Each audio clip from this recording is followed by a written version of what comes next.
सीधे गोरखपुर की तस्वीरें दिखाएंगे सीएम योगी आदित्यनाथ को। सुनिए। रामगढ़ ताल को इस प्रतियोगिता के लिए चुना और इस प्रतियोगिता के माध्यम से मुझे भी फाइनल के 2 मैच देखने का अवसर प्राप्त हुआ।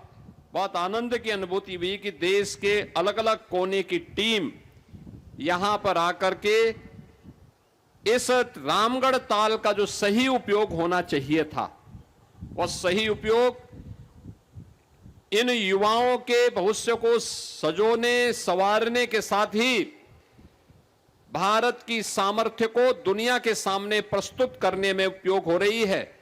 और यह देख करके एक आनंद की अनुभूति हुई। मैं इसके लिए रोइंग फेडरेशन ऑफ इंडिया को इस संपूर्ण आयोजन के लिए हृदय से धन्यवाद देता हूं। आज प्रधानमंत्री मोदी जी के विजन के कारण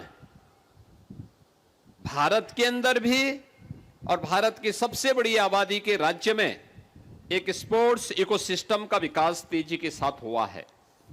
और मेरा मानना है युवाओं की दृष्टि से यह एक बहुत शुभ लक्षण है।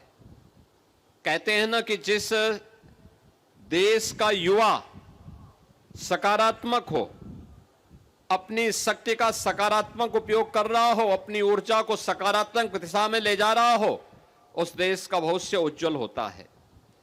स्पोर्ट्स पर्सन हमेशा सकारात्मक सोच के साथ एक टीम भाव के साथ कार्य करता है।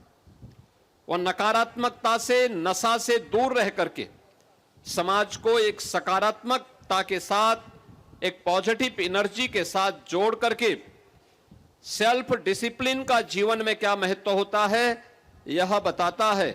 और वह एक स्पोर्ट्स इकोसिस्टम पिछले 11-12 वर्ष के अंदर देश के अंदर विकसित हुआ और नए भारत के नए उत्तर प्रदेश ने उस इकोसिस्टम को अपनी तेजी के साथ विकसित किया है और रामगढ़ झील उसका उदाहरण है। और आज उन सब खिलाड़ियों को जिन्होंने इसमें प्रतिभाग किया है, उन सभी का मैं हृदय से अभिनंदन करता हूं। मैं आज के इस अवसर पर जब मैं यहां प्रतियोगिताओं को देख रहा था और मुझे बहुत अच्छा लग रहा था। विपरीत परिस्थितियां थी, तेज हवा चल रही थी, लेकिन तब भी मुझे उस समय महान साहित्यकार सोहनलाल द्विवेदी की पंक्तियां याद आ गईं, जो उन्होंने कहा था कि लहरों से डरकर नौका पार नहीं होती, कोशिश करने वालों की कभी हार नहीं होती। याद करना यह जीवन का सच है। जो भाग गया, जो डर गया, वो मर गया।